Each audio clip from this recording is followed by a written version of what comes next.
Hey, you came back. Good to see you again. How's your mother? We are now entering the time of year when the biggest games release. September kicks this off with a host of AAA behemoths. More sports titles hit their annual window, and a few Souls-like games try to grab your attention. Here's my 9 picks for the most wanted games for September 2019. As usual, let me know if you'd like me to play any of these games on the channel.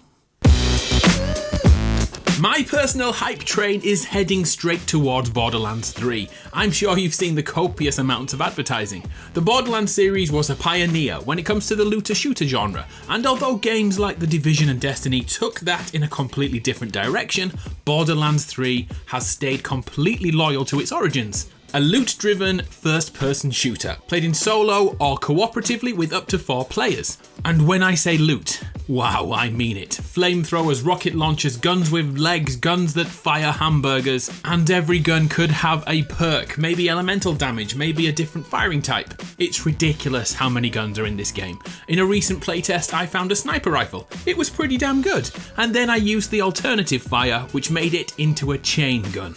My mind is blown. Borderlands 3 is brilliantly ridiculous. Guns are only one aspect too. The unique art style, the brilliantly written characters, all with their own slapstick sense of humour, and the story can draw you in too. This time it revolves around a group of vault hunters hunting vaults. Yes, I have a real way with words. The only problem is that the children of the vault, led by a dastardly set of twins, are also after those vaults. Let's see who comes out on top. Borderlands 3 releases on PS4, PC and the Xbox One on September the 13th. Come back later this week for a breakdown of everything you need to know about Borderlands 3. The next game completely snuck up on us all. Have you seen Greedfall? Greedfall is a pseudo 17th century fantasy themed role-playing game, which has impressed many previewers. We will explore the island of Teofredi as we strive to find a cure and heal our people from a mysterious disease. As we delve deeper, we realise this world is filled with supernatural guardians. We can hunt them down, we can interact with people using diplomacy, or deceive everyone and manipulate people from the shadows. Greedfall's cinematics and voice acting look impressive, but what about those mechanics? From the first step, we can customise our character, from looks to starting skills, attributes and talents. Combat, though, depends on the spec of your character, such as relying on magic to hit enemies from afar maybe, or armouring up to go head to head with a heavy sword. Hey, and if that's not your thing, then bring out the traps, the bombs, the poison darts, the rifles. The fighting mechanics look varied. Oh, and look at this one, tactical pause. Mid-fight, you can freeze time and give yourself the ability to analyse the battlefield, plotting your next move, which enemy to focus on, and instantly go back into the fight as soon as you are ready. This could be a game-changing mechanic.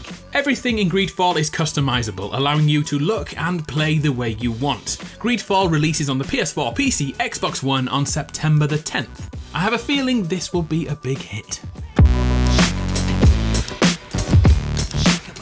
As it's September, the annual sports titles make their return. First up, it's football. Both FIFA and PES released their updates this month. But PES, aka Pro Evolution Soccer, has had a name update.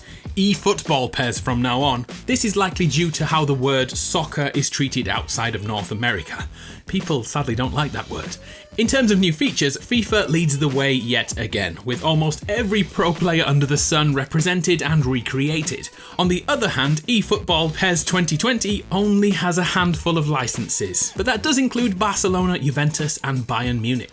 FIFA's improvements include redesigned one-on-one situations, and the general flow of games has been tweaked to make it feel a little less arcadey and a little more like simulation.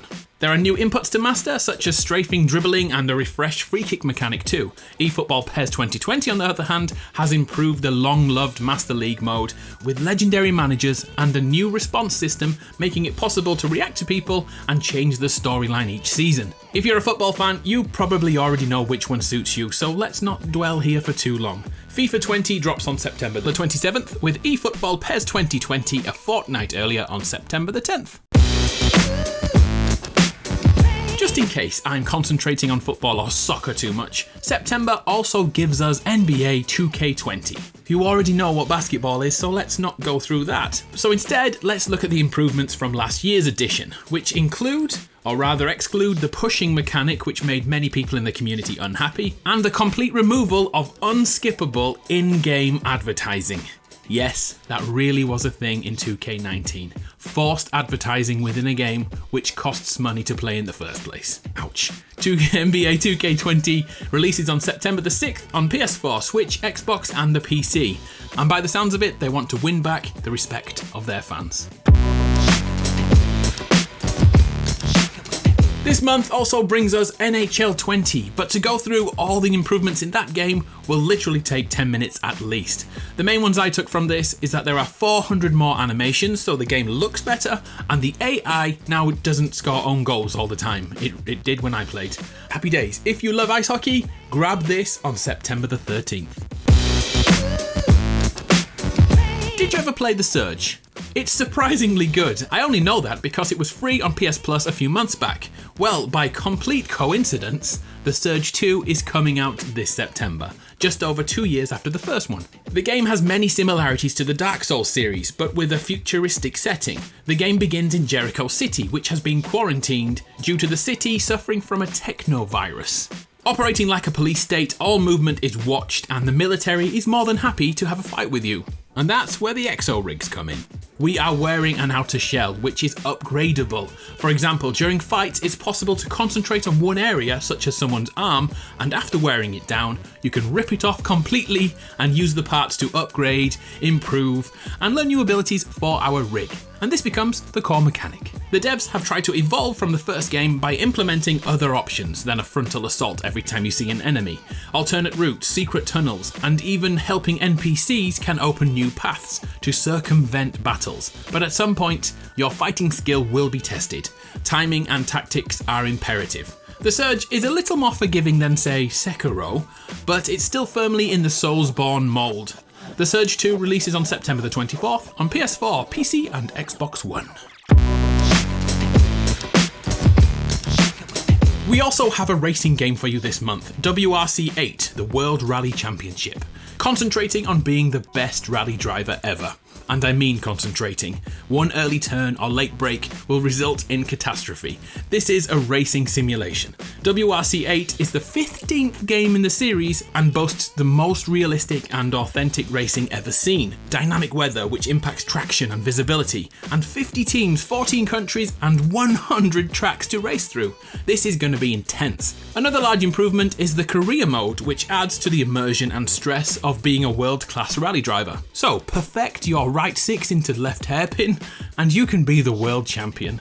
WRC 8 crashes into stores on September the 5th on PS4, Xbox One and PC, and Switch too. And finally, September sees the return of Monster Hunter World. The major expansion named Iceborne arrives.